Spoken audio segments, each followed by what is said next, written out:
morning,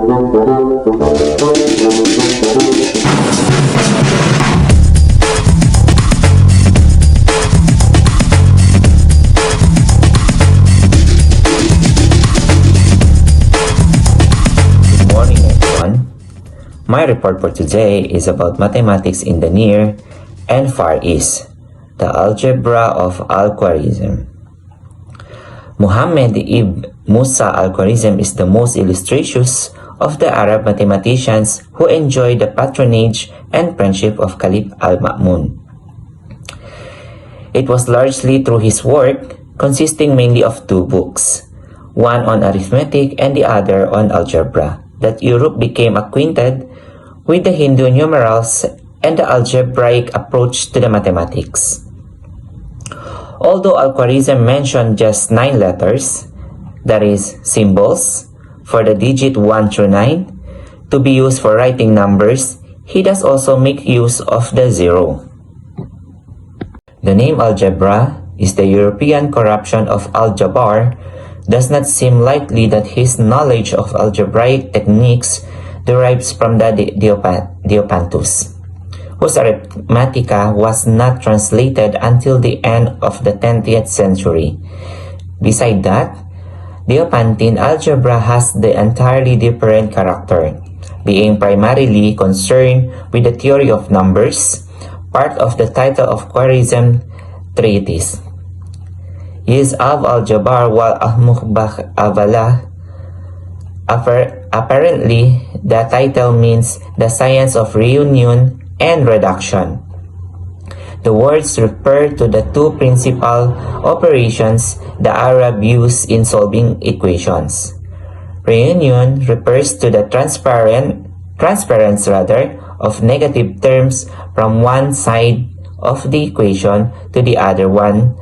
Reduction to the combination of like terms on the same side into a single term, or the cancellation of like terms on opposite sides of the equation, for example, in the equation shown in this picture. Algebraic rules of procedure were proclaimed as they were divine revelations, which the reader was to accept and follow as a true believer. Whenever reasons and proofs were given, they were presented as geometric demonstrations. The Arabs, inspired by Euclid's elements, seemed to believe that an argument had to be geometric to be convincing. In dealing with quadratic equation, Al-Khwarizm divided them into 3 fundamental types. First, as you can see in the picture shown, x squared plus ax is equal to b. Second, x squared plus b is equal to ax. And third, x squared is equal to ax plus b. With only positive coefficients admitted, negative quantities standing alone were still not accepted by these Arabic mathematicians. All problems were reduced to these standard types and solved according to a few general rules. Al-Khwarizm's geometric demonstration of the correctness of his algebraic rules for solving quadratic equation may be illustrated by his discussion of the equation x squared plus 10x is equal to 39, a problem he solved by 2 different methods. This equation recurs frequently in later Arab and Christian texts, running like a thread of gold through the algebra of several centuries. The RST geometrical solution is explained as follows. Given x squared plus 10x is equal to 39, construct a square ABCD as illustrated in the picture, having sides of length x to represent x squared. Now one has to add 10x to the x squared. This is accomplished by dividing 10x into 4 parts, each part representing the area of 10 divided by 4x as a rectangle, and then applying these 4 rectangles to the 4 sides of the square. This produces a figure representing x squared plus 10x is equal to x squared plus 4 times 10 divided by 4x to make the figure into a larger square of side x plus 10 over 2 We must add 4 small squares at the corners, each of which has an area equal to 10 divided by 4 squared. That is, to complete the square, we add 4 times 10 divided by 4 raised to 2 equals to 10 divided by 2 raised to 2. Then we have the solution right here as illustrated in the picture.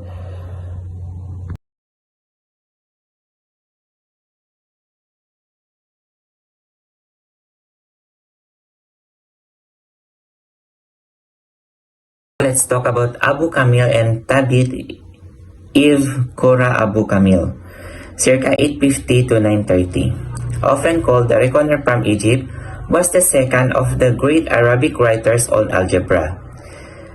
Little is known of his life and activities other than that he is apparently an Egypt descent and wrote in the period following Al-Khwarizm. His book of Algebra, a title commonly used by the early Muslim algebraists, is essentially a commentary on an elaboration of Al-Khwarizm's work. In part for that reason and in part for its own merit, the book enjoyed widespread popularity in the Muslim world. A much more extensive treatise on algebra than of Al-Khwarizm. Abu Kamil's algebra contains a total of 69 problems compared with the 40 of his famous predecessor. As would be expected with the commentary, Abu Kamil carried over intact many of the problems that Al-Khwarizm has explained. At the same time, he did not hesitate to add further methods of solution to those presented by the earlier author. This may be seen in the problem 8 of the algebra. As expressed by the Abu Kamil, it reads divide 10 into 2 parts in such a way that when each of 2 parts is divided by the other, their sum will be 4 and 1/4. In modern notation, the problem consists of adding 2 numbers that satisfy the equation. As you can see in this picture, the algebraic identity x plus y is equal to 10. So x over y plus y over x is equal to 4 and 1/4.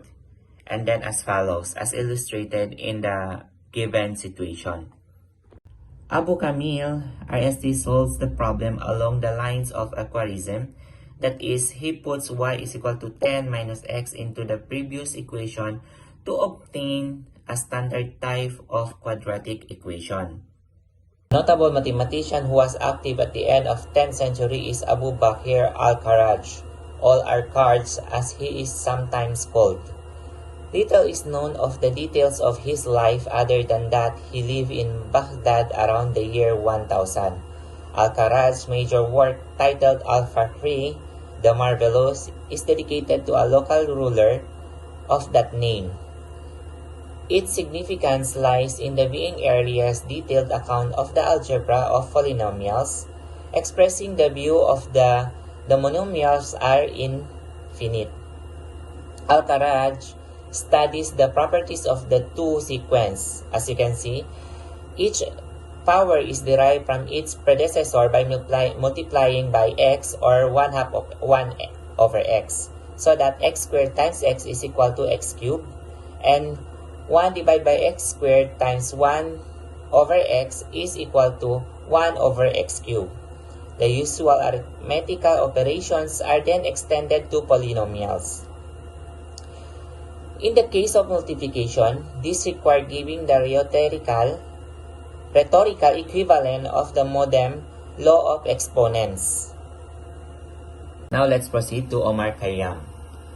He is one of the scholars to remain in Baghdad and is more celebrated outside the Islamic world for his poetry than for his mathematical achievements. Omar al-Khayyam, better known as Omar Khayyam, the Rubaiyat, in which he praises the delights of the senses, has been offered in hundreds of editions. The most influential of his mathematical works, in full title Treatise on Demonstrations of Problems of Algebra and Al-Muqawala, considerably advanced the subject of algebra. Khayyam construct the solution of all kinds of cubics by the use of interesting conic sections. He also compiled commentaries on the difficulties in the premise of Euclid's book, which is concerned with the theory of parallel lines.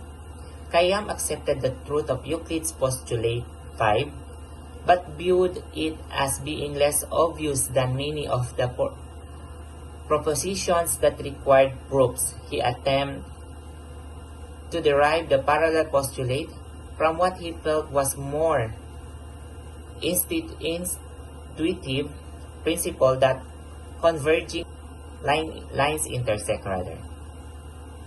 Khayyam was made notable contributions to astronomy. About 1079, he was called on to adjust the Persian calendar in order that feast and fast might be kept at the proper times. The result was remarkable work known as the Jalalian calendar, which is so accurate that it requires a day's correction every 5,000 years. Now let's talk about Ghiyath al-Din al-Kash. The Persian mathematician Ghiyath al-Din al-Kash was brought to Samarkand to take charge of the new observatory. Under his leadership, it became more than a place for astronomy but was an institution of higher learning where nearly every branch of science was taught.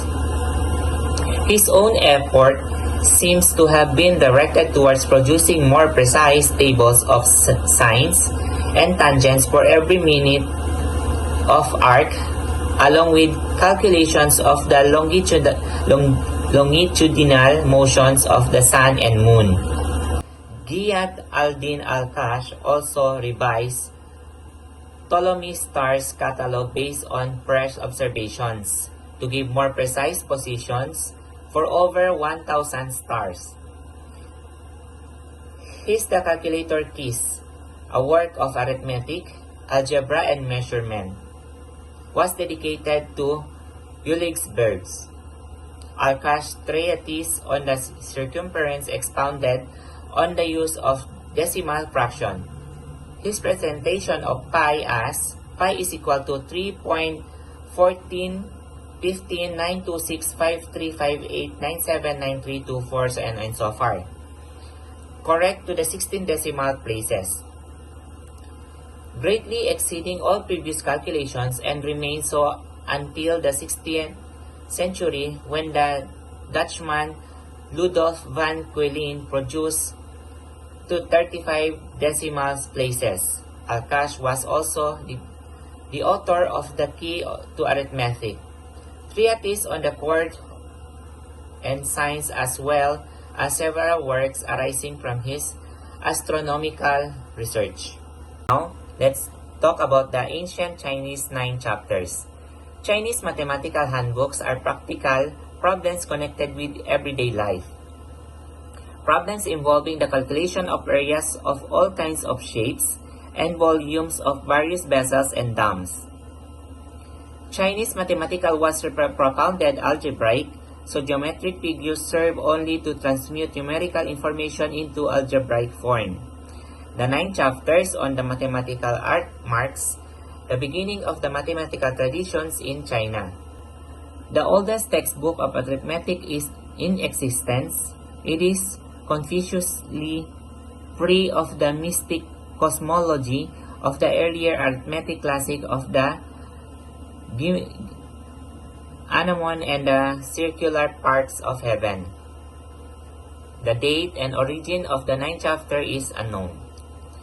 The ancient Chinese 9th chapter represents the collective efforts of mathematical minds over several centuries.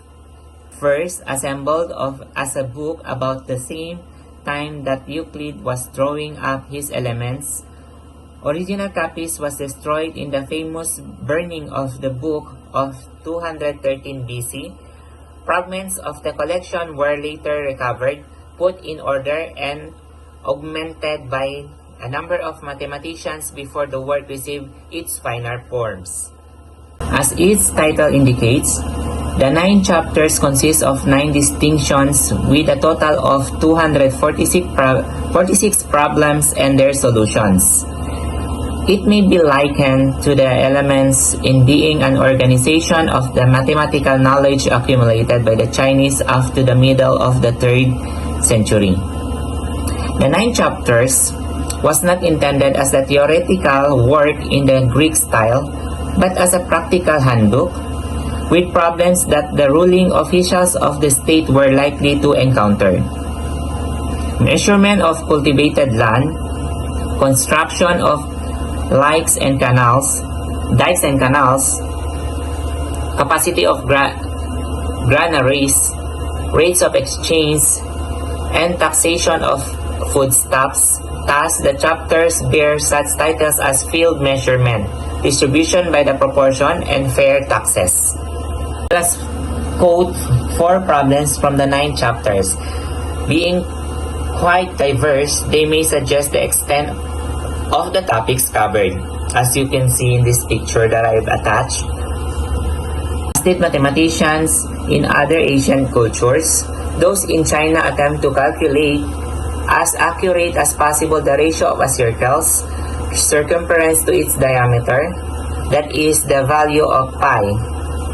Their best estimate by the 3rd century was pi is equal to 142/45 or 3.1555, obtained by one Fan 219 to 257.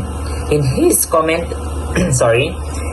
commentary, Field Measurements, Li Hui was promoted to a more precise figure through an approach similar to that used by Archimedes. His new method of cutting the circle determined the circumference by calculating perimeters of the inscribed polygons, whereas Archimedes used both inscribed and circumscribed polygons. Louis began by inscribing a regular hexagon in the circle of a radius r. The length, so S6 of each side is r. Next, the hexagon was replaced by a regular 12-sided dodecagon with S denoting the length of a side. As you can see in this picture provided, and the explanation is also provided.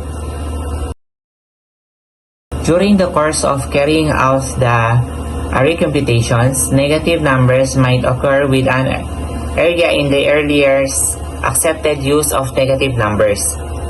The Chinese used red rods in the counting board to represent negative numbers, while black rods stood for positive numbers.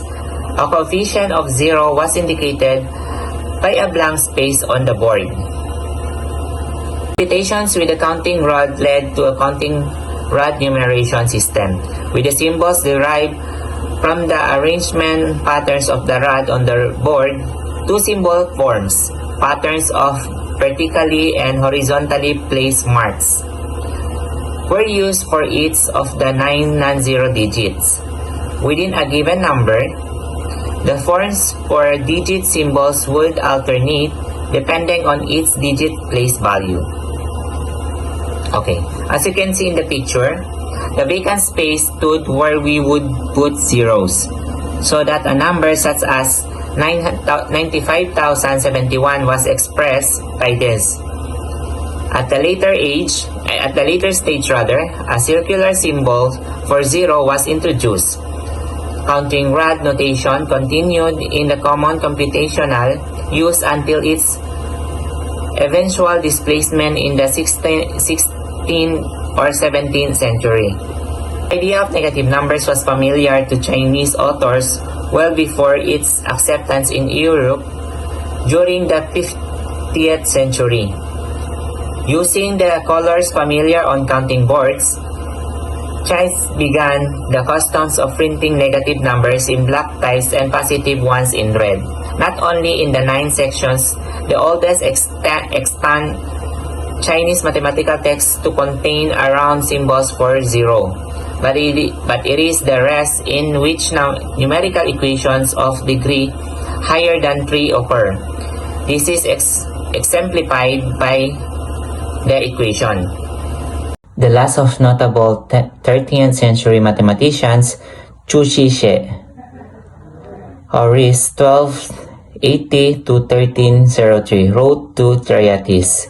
In the introduction to mathematical studies in 1299 and 4 years later the precious mirror of the four elements.